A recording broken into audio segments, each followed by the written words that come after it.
Hi, it's me, the dummy again. Today, I am going to explain what, quote, common sense universal background checks really means.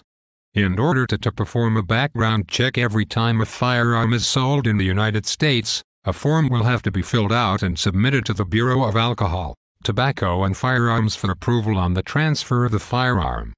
This is already in place in every gun store in America. So, what is going to change? They want all private sales recorded too. So if you sell your pistol to your brother, then you will have to go to a licensed dealer and have them handle the transfer. This is also called National Firearms Registration.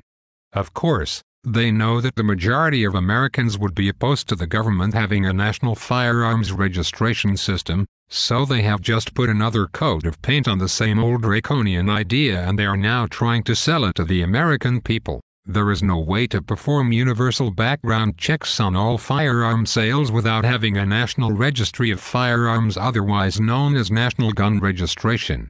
Why don't I want the government to track firearm sales? That is a valid question and the answer is very simple. I do not want the government to know if I own firearms and how many for many reasons. One reason is that it will be much easier to confiscate weapons once the government knows where they are. The second reason is that I do not want the government to release my name in a Freedom of Information request, only to be published in a newspaper as a gun owner, making me and my family a target for criminals looking to steal guns. This happened in New York State when the Journal News published a map of all gun owners. The third reason is even more simple. As an American citizen, I have a right to privacy and this is a direct attack on that right. Let's start calling it what is. It is a national gun registration system. Let's ask the gun owners in America who supports a national registration of firearms and this will go away very quickly. Do not be deceived, this has been the goal of the gun grabbers for a very long time.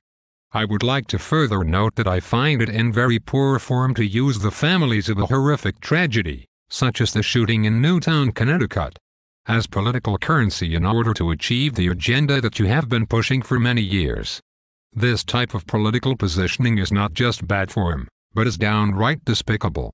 Instead of families being allowed to mourn, the gun grabbers were already talking about pushing their gun control agenda before the funerals had even been concluded. Not only is this heartless, but it further shows the true nature of the hearts. Please share this with your friends so that they will understand what is being proposed when they hear the words common sense gun laws such as universal background checks. Thank you.